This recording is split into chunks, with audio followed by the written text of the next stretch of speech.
Thank you very much. Thank you.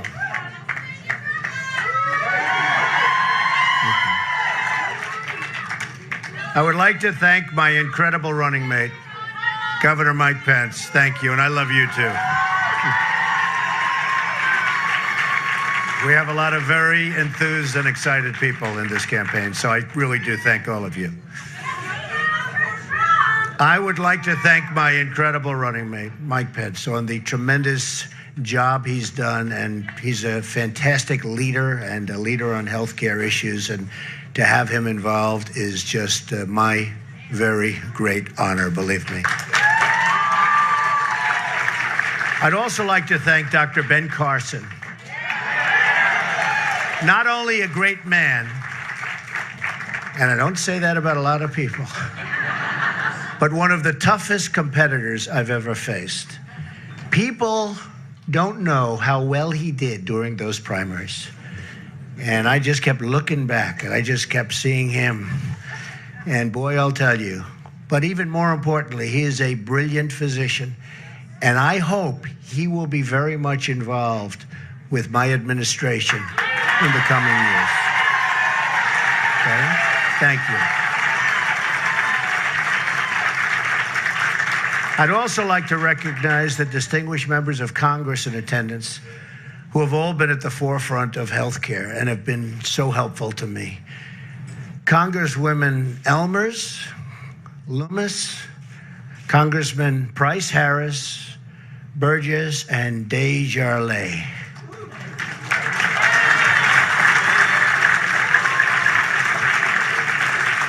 And let me give a special thanks to Senator Barrasso, a terrific doctor, a Senate leader, who did incredible work chairing our platform committee, just unbelievable work. So I want to thank you very much, Senator. Fantastic job. And been very, very loyal to what we're doing and what we represent. So thank you, Senator. When we win on November 8th,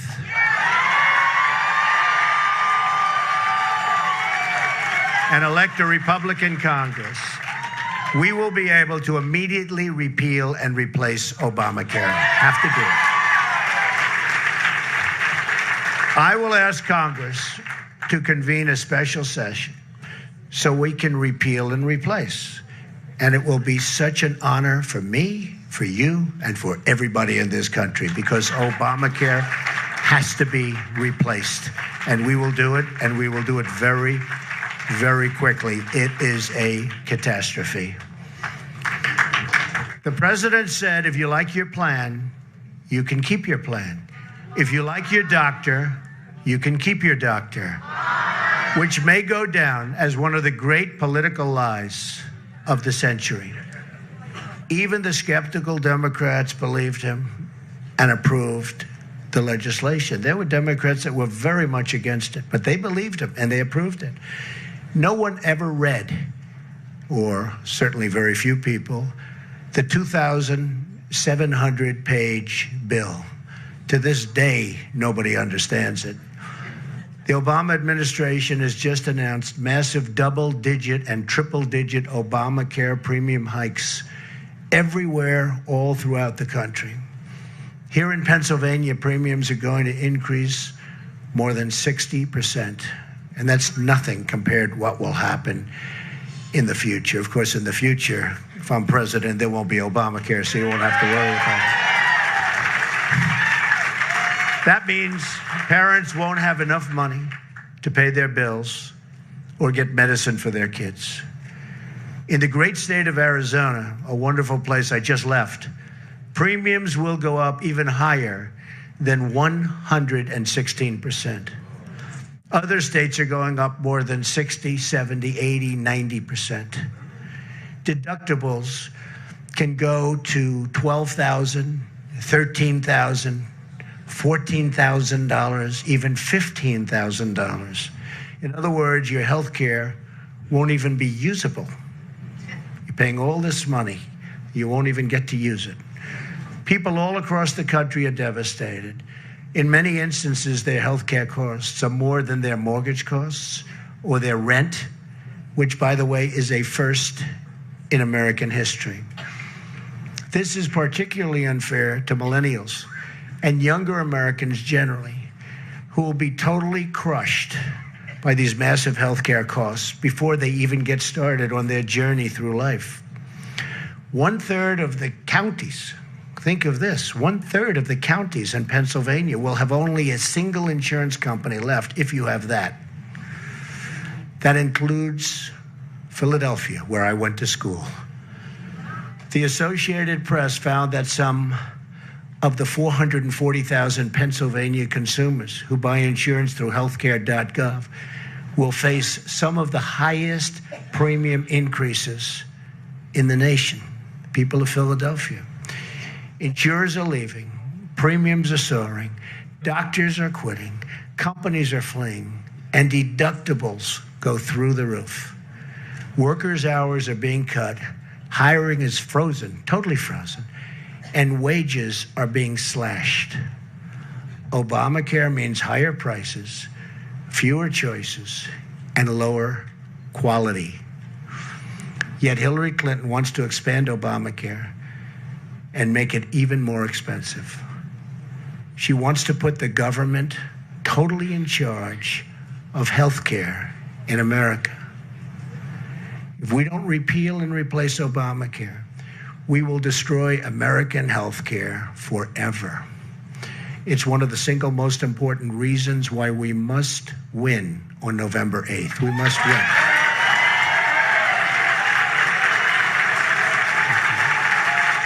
Thank you.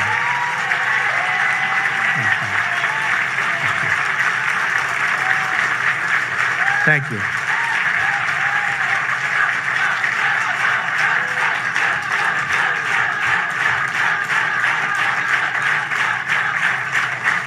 Thank you very much, everybody. Thank you. Our replacement plan includes health savings accounts, a nationwide insurance market where you can purchase across state lines, and letting states manage Medicaid dollars. So much better. We will create quality, reliable, affordable health care in a free market where parents can make the health care decisions that they really want to make for their families. It will be a much better health care at a much less expensive cost. We've also outlined detailed solutions on so many other issues to make life better for every American family. And while this is really, thank you. While this is really a meeting, and that's what it is, it's a meeting of very, very special people, and I appreciate you all being here. But it's a meeting talking about healthcare and Obamacare.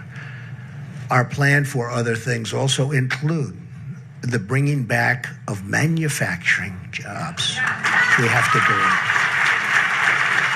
We're going to bring back our manufacturing. We're going to bring back our jobs that form the backbone of the American middle class and our country as a whole. Our jobs are being stolen. Pennsylvania has lost almost 40% of its manufacturing jobs since NAFTA, a deal signed by Bill Clinton and supported by Hillary Clinton. The city of Philadelphia has lost more than 1/3 of its manufacturing jobs since China joined the World Trade Organization, another Bill and Hillary-backed disaster. A Trump administration will renegotiate NAFTA, believe me.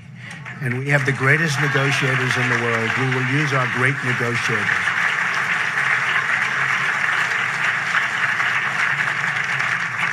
We'll have a fair deal, but we'll have a deal that goes in two directions, not one direction, right into Mexico and these other places. And stand up to foreign product dumping, currency manipulation, and unfair subsidy behavior. We are going to bring manufacturing jobs, lots of jobs, back to Pennsylvania. We're going to do it, and it won't even be difficult.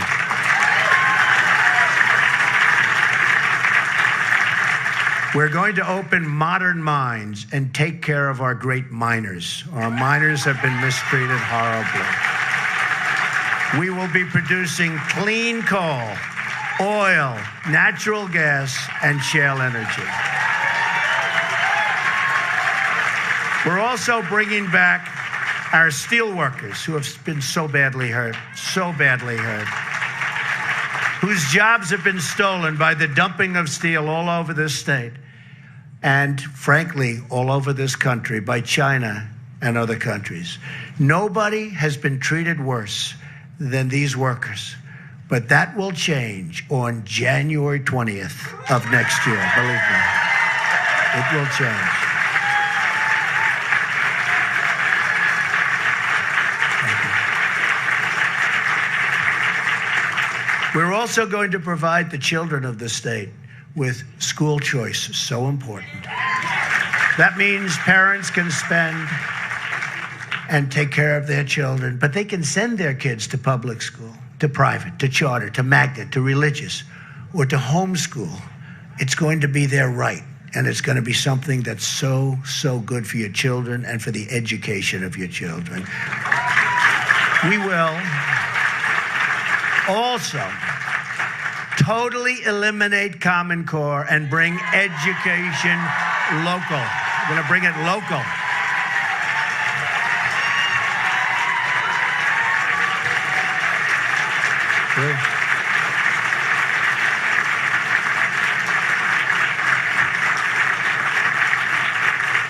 People do not like Common Core in this country, that I can tell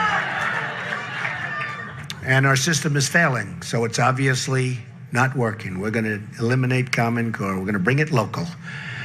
Our tax plan will provide a 35% tax cut to middle-class families with 2 kids. As an example, you have 2 kids, 35% cut, so desperately needed. Our middle class has not been properly respected, that I can tell you. We will let parents deduct child care expenses from their taxes and create tax-free child care and elder care savings accounts with matching contributions for low-income families. We will eliminate the Obama-Clinton defense sequester and rebuild our badly depleted military. When did we ever need it more? Greatest people on earth in our military, but it's badly depleted.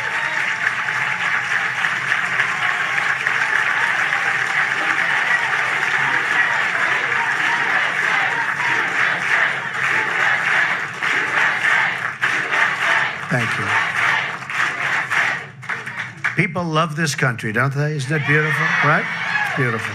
It's a beautiful thing to watch and to see, and I see it all over the country, no matter where we go. And every time I say we are going to rebuild our depleted military, it's always the same response. It's an incredible response. Our Navy is the smallest it's been since World War I. Think of that. Smallest since World War I. And rebuilding it will require a national effort. That's why I will ask my Secretary of the Navy to review facilities like the Philadelphia Navy Yard, I know it well, with a long history of service to our Navy, proximity to vibrant private industry, and room for expansion to enlist them in the rebuilding of what will be a great fleet again. To recruit master craftsmen, this buildup requires, and we will establish, centers of excellence at locations like the Philadelphia Navy Yard. Vocational training is a great thing. We don't do it anymore. We don't do it anymore. And I must tell you, so often in going to college, right down the road, in going to college, we'd have people that were brilliant, and we had other people that weren't as brilliant in that way, but were brilliant, incredible when it came to fixing a motor, when it came to fixing something that I had no idea what was happening, and other great geniuses had no idea what was happening, and they could take it apart blindfolded. And we don't do that anymore. Vocational training for our country is so, so, so important.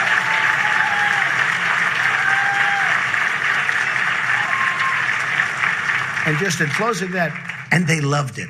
They loved it. They didn't want to be doing what I was doing. They loved it. They were so good at it, and they loved it. So vocational training, we're going to start it up big league. We will rebuild our military and we will rebuild our country. I'm not a politician. My only special interest is you, the American people. That's why I've done it.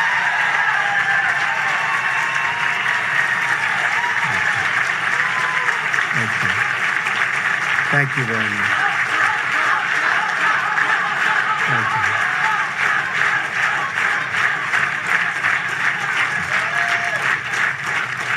you. The guiding rule of the political class in Washington, D.C. is that they are looking out only for themselves, with the exception of these few people. I feel guilty as I'm looking, they're staring me in the eyes. So I have to say, with these exceptions. They will say anything and do anything and cling to their power and prestige at your expense. I'm running to change and reverse decades of failure and to work with the American people to create generations of success. I'm running.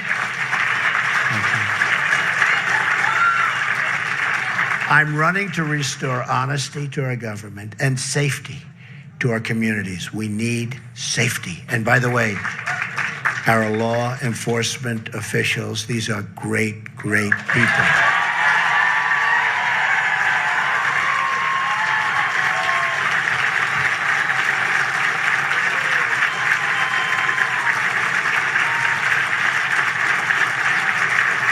Thank you. And we are going to give great prosperity to our economy. I want to go into our poorest communities and work on a national plan of revitalization, the inner cities.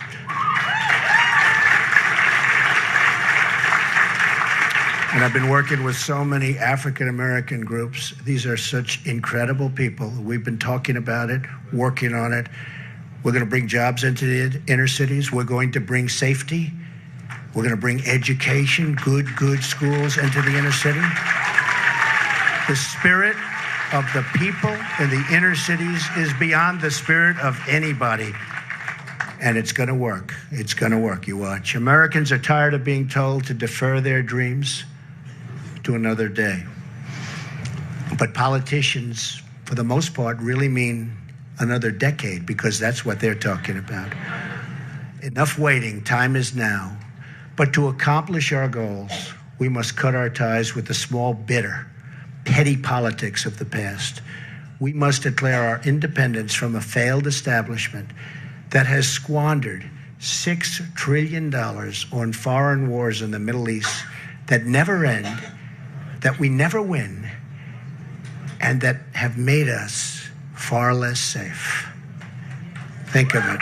Think of all the money that's spent, all the lives that have been lost, and we're far less safe today than we were before we started. They've left our borders wide open at home and shipped our jobs and wealth to other countries. It's time for new leadership.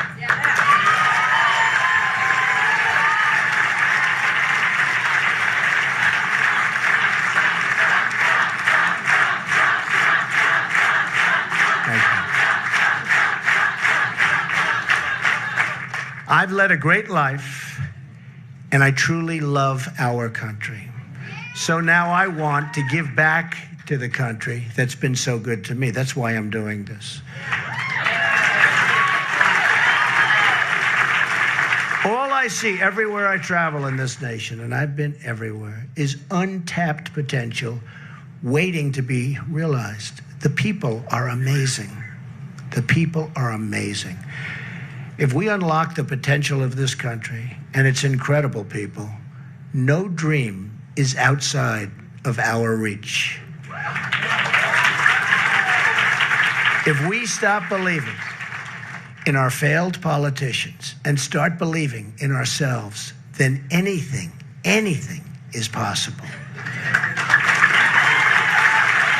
I'm asking you to dream big, to push for bold change, and to believe in a movement powered by our love for each other and our love for our country.